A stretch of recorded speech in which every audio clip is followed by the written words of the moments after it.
Alright guys, how's it going? Welcome back. Well, today we're heading down to Leicestershire because I've agreed to buy a Mercedes C250 diesel estate from a viewer.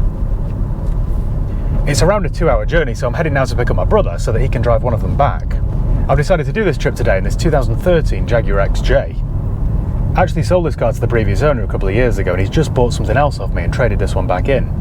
It was low mileage then, but it's still low mileage now. It's only done 24,900 miles. I love driving a Jaguar XJ, especially a nice portfolio model like this. Anyway, that isn't the subject for today's video. So this Mercedes that I've agreed to buy is a late 2015 65 reg. It's a C250 diesel estate and it's a sports spec, so it looks a bit sportier than the standard SE. Obviously I haven't seen it in person yet, only photographs, but it does look quite nice. It's white with a black leather interior. Now because this has done 97,000 miles, it just sounded like great value. I've agreed to buy this for just 10.5 grand. And that, I think, for a new shape Mercedes C-Class just sounds like a bargain. You know, had it done much lower miles, had it done 30 or 40,000 miles, then it's probably worth 14 or 15 grand. And really, on a Mercedes that's been looked after well, 97,000 miles is nothing. I've been in some taxis in Spain, some Vitos and E-Classes with this same engine, and it isn't uncommon to see them with 500,000 kilometres on the clock. So if maintained well, they are quite reliable. My plan with this one is to give it a service the gearbox, MOT it, make sure it doesn't need anything doing to it, give it a good clean, and then hopefully it should be worth 13 grand. I had a quick look on Auto Trader and they were going for around 13.2, so I'm hoping if I can keep this one at maybe 12,995, it should look quite appealing. If I can keep my spend to around £700, then it should owe me 11,200, so if I can get 12,995, then it should leave me with a profit margin of around 1,800 quid. As always, before I agreed to buy this car, I did a vehicle history check using Car Vertical.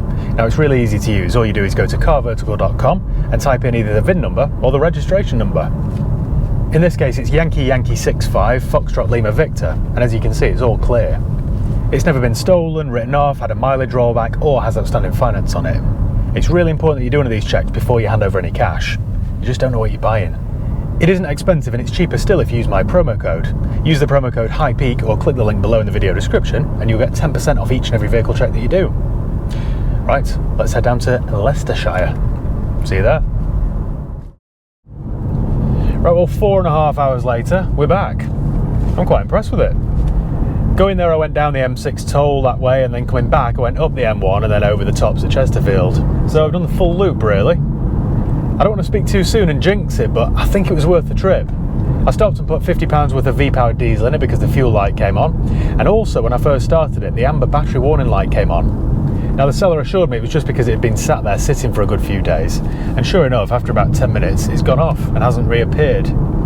I think I'll run it to SPR in Stockport or a Mercedes specialist and get them to have a look at it. I'm going to get them to give it a engine and gearbox service, but they may as well also plug it in and see if it's got any faults. The more I drive this, the more I realise it'd be a really good car to use every day, this. It's nice and comfortable, still modern. I've got Bluetooth, sat-nav, reverse camera, all that sort of stuff. Actually, have I got nav? Yeah? Should have really checked that sort of stuff before, shouldn't I? But yes, we've got navigation. But it would make a lot of sense to use this on a daily basis because it'll do 50 miles per gallon. The road tax is only £35 a year. So, I think it's got quite a bit going for it, really. Yes, it's frugal and sensible, but it isn't that boring that you'd fall asleep at the wheel. I'd happily run around in it, providing I can turn, start, stop off forever. The 2.1 litre turbo diesel does actually pull alright. Bear in mind this is the C250, so it's a higher brake horsepower model. They also did a C220, and I think, did they also do a C200? Perhaps you'll educate me on that. I think they did. Rings a bell, that. Let me pull over somewhere and I'll give you a quick tour. In fact, I'm not a million miles away from that lay-by. So I shall stop there and I'll quickly show you around it. There's not that much to see though, really, which is a good thing. It needs a good clean, but that's about it. I'm fairly confident now I've seen it and driven it for a couple of hours. I shouldn't go over my £700 budget. Famous last words, aren't they, those? Yep, there are no doggers yet, so the coast is clear. Let me give you a quick tour. I think we'll knock the engine off because it is a bit agricultural. But I've also got power fold mirrors. I've got electric seats, saying that not forward or backwards, that's still on a rail, but part electric seats, power fold mirrors, a power tailgate, reverse camera, so it isn't a complete base model. And yeah, apart from needing a bit of a clean, it's quite nice. I quite like the grey wheels.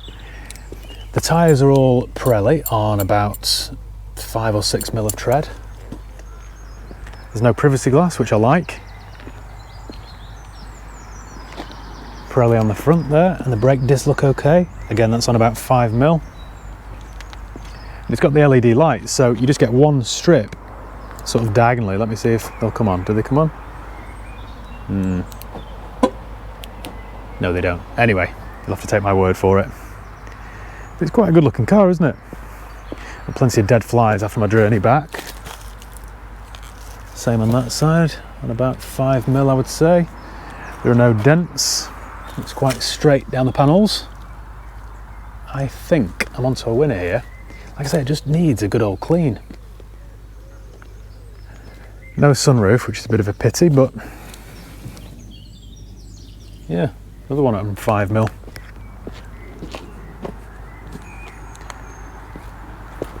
I thought that was a bumper scuff, but it isn't, it's just dirt. We've got front parking sensors as well, which is nice. And yeah, power tailgate. We've even got a boot mat. So, with a good old clean, it's half a car, isn't it? It's just a bit grubby. Nothing that the valeters can't sort out for me. A couple of little marks here where someone's been loading in suitcases or whatever, but I'm sure that'll buff out. And as estate cars go, I don't think it's bad looking either. In the back we've got more leather. Now Mercedes are famous for using artificial leather. They call it Artico or Artico, however you pronounce it. But I think, could be wrong here, but I think this is genuine.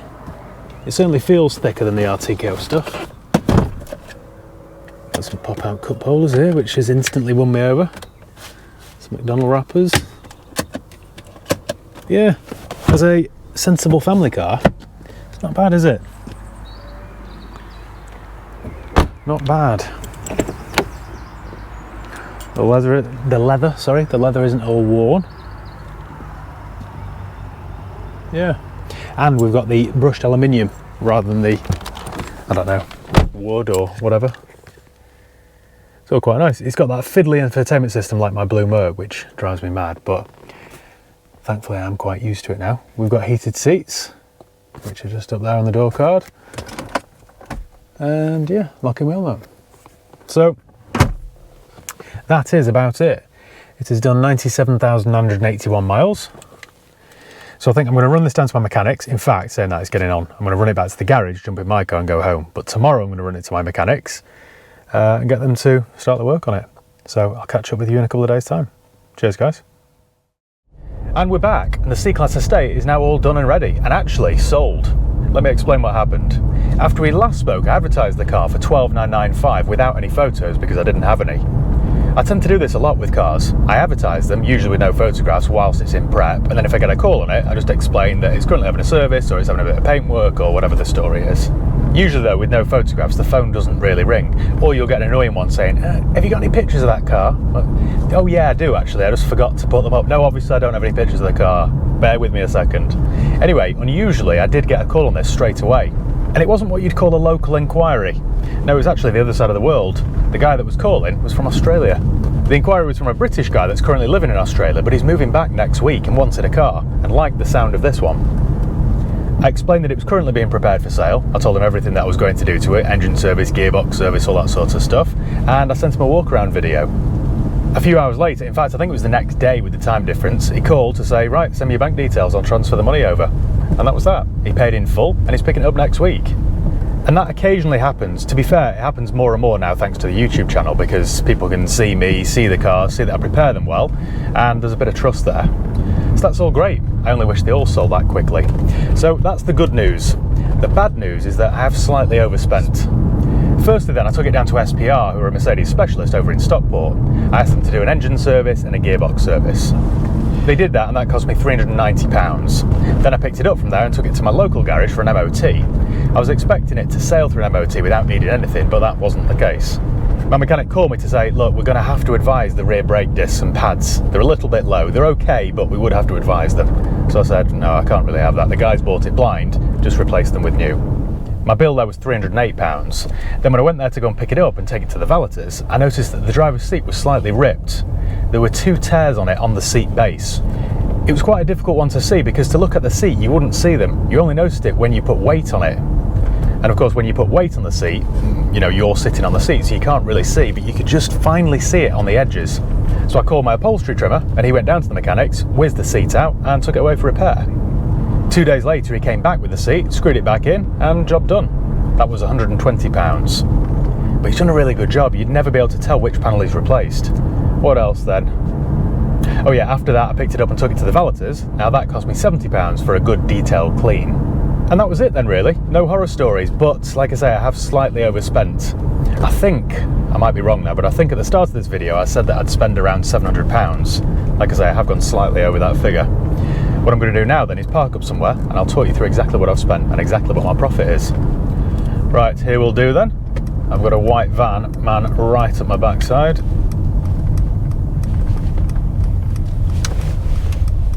Okie dokie, let me go through my costs. It's a really pleasant car to use, this. I could drive something like this on a daily basis. Let me work out my total. In fact, I can work it out backwards.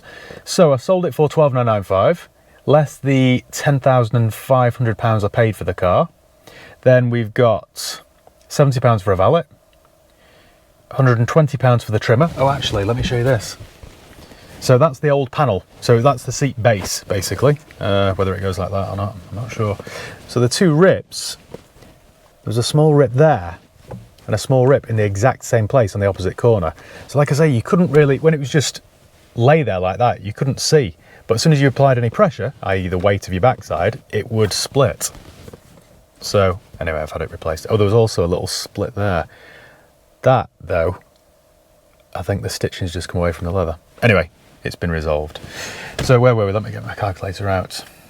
12,995 less 10,500, less 70 for a valet, less 120 for the trimmer, less 390 for the engine and gearbox service, less 308 at my mechanics. That leaves me with a profit of £1,607. It's not too bad, is it? I was expecting it to be slightly higher than that. I was hoping to be sort of £1,800 or £1,900 profit, but still, can't complain. I've got a question here for you actually. Would you risk £11,400 to try and make 1607? I'm not saying it's good or bad or, you know, indifferent, but would you do that personally? I'm not sure, because this is kind of the nature of the car business. 1607. 1607, incidentally, because I'm a history geek, was the year that the English first established a colony in North America. In Jamestown. It's no longer there. Jamestown, named after James I in modern day Virginia. I know that because 2 years later there was a ship heading there to Jamestown called Sea Venture, and it got caught in a hurricane, crashed, and then wrecked off the coast of Bermuda. And then 380 years later, that's where I was born. That's why I know nerdy facts like that. So anyway, thank you once again for watching. Make sure you give the video a thumbs up if you enjoyed it. Make sure you subscribe if you haven't done already. You can follow me on Facebook, Instagram, Twitter. I'll leave the link below. Nearly forgot my lines then. And yeah, see you next time. Cheers, guys. Actually, wait a second there. There's actually slightly less profit there. So 1607, I put £50 of diesel in this on the way back, and I put £50 of diesel in the car that got me there in the first place. That's £100. That takes my profit down to 1507. I don't usually include fuel, but on this occasion where it's reached 100 quid, perhaps I should. There we go. Right, see you next time.